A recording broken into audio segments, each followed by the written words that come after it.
up, everybody? This is QB for Culturalist Theory, and today is the day we rank the catalog of a man who needs no introduction. Talking about the one, the only Kenneth Babyface Edmonds. With more hits written and produced for people than we can count on our hands and toes, he's managed to crank out a total of 8 solo studio albums for himself. So although we won't be including these, be sure to like, follow, and subscribe to the channel if you haven't already. And as always, super thanks are greatly appreciated. With all that out of the way, y'all know what time it is. Number 8, Lovers. In between making records with his group The Deal, Edmonds did what so many artists and groups do, and that's go solo. Arriving in the fall of '86, Lovers was his first crack at music on his own. And off top, it's not a project that's aged really well. While a nice flex of his vocal capability, check out the title track and the album cut I Love You Babe for reference. Overall, this is a one and done listen. You know that one unspeakable album from your favorite artist catalog that never ever gets talked about because it just didn't do what it needed to do. This 8-track set is a very clear product of its time, and while the ladies could certainly enjoy Kenny's romanticism throughout, the true Babyface touch had not yet developed when this was released. Far too many superior albums were out at the same time, making Lovers easily overlooked. It wouldn't be until after he returned to The Deal and helped create their most popular song to date to occasions that we began to see glimpses of his greatness. And peep this, looking at the original album cover for this project, it's an outright miracle that we're here in 2023 talking about all the things that Babyface has achieved over the past 40 years. Yes, 4-0. I mean, look at this guy. Number 7, Girls Night Out. The latest Babyface release sees him sharing the spotlight with today's mostly up-and-coming women of hip-hop and R&B on the appropriately titled Girls Night Out. Concept albums often come out as a mixed bag, and this one is no exception to that rule. Sporting a catalog as vast as his, he could have easily just hired a range of producers to sample his own songs for all the music, hit him with that 2022 aesthetic,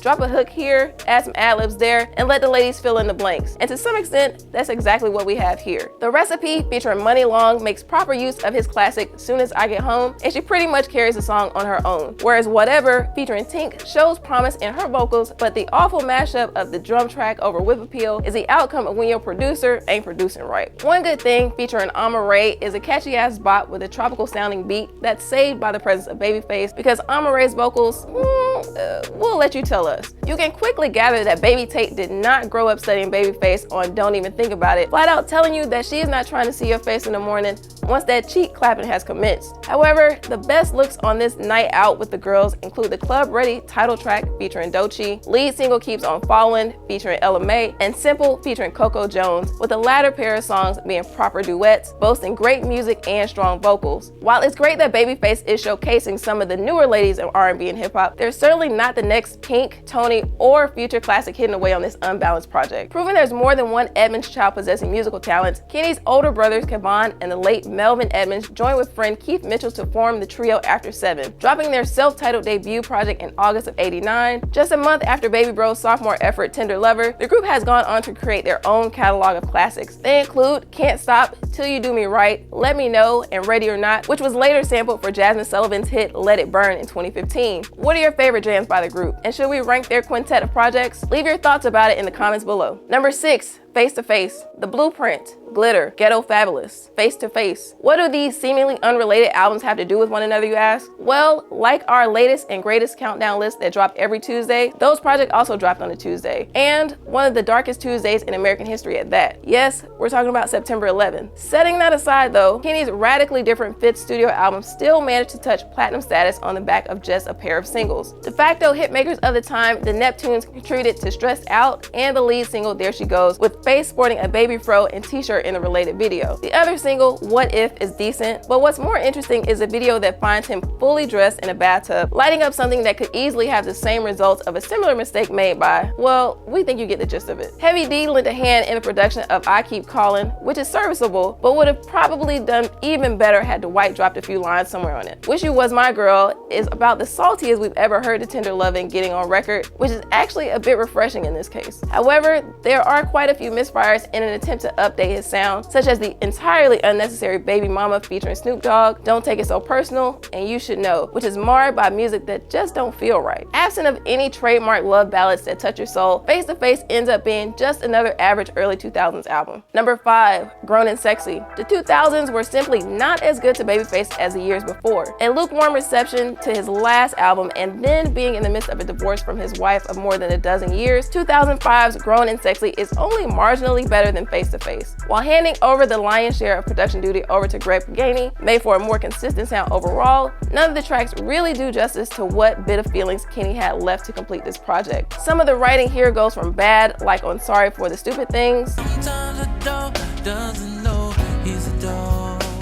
to just, what the hell was that on the title track? Cause I don't need your money, sis. I got a real good job. I got cash. Well, you don't say, Kenny, you don't say. Legend has it that this project was originally set to release in 2004 under the title A Love Story, but the songs recorded just weren't up to snuff. Three Survivors, The Getting to Know You, God Must Love You, and The Loneliness were salvaged for what became Grown and Sexy. Although we must say his claims of loneliness don't sound as convincing as they have in the past on the latter. More buoyant tracks like Good to Be in Love and Tonight is the Night are also good looks. The issue with this album is that by now, fans know exactly what he's capable of, and while this may have worked had it been performed by a lesser artist, for Babyface, it just feels mediocre. And absolutely nobody picks up a Babyface album expecting anything less than exceptional. However, it would be quite a long time before we would get anything close to that again. Number 4, Return of the Tender Lover. Just before the end of 2015, we finally saw the return of the Tender Lover, a decade since his last solo outing and almost 2 years since the previously mentioned joint album with Toni Braxton. Getting back to the basics, longtime writing partner Daryl Simmons contributed to all 9 tracks, while Face took the helm of the production side with great results, all in under 45 minutes. When your cup runneth over with love from the lady with a heart of gold, you have no choice but to create a sweet melody and name it after her. Exceptional. During the musical climate of its release, and even now, rarely do we hear the guys sing about valuing their lady on wax, making love and devotion all the more pleasing to the ears now. We've got Love as an upbeat bop with a groovy guitar solo and happy feelings, making it an easy candidate for frequent replays. Guests El DeBarge and After 7 both shine on Walking on Air and I Want You respectively, and The Tender Lover closes out the album properly with Our Love, a throwback to the style of serenades that he's built his career and others on. The lone solo project from The Tender Lover during the 2010s is another solid addition to his collection with nothing really to complain about. It's truly his best album since the one that we're about to talk about right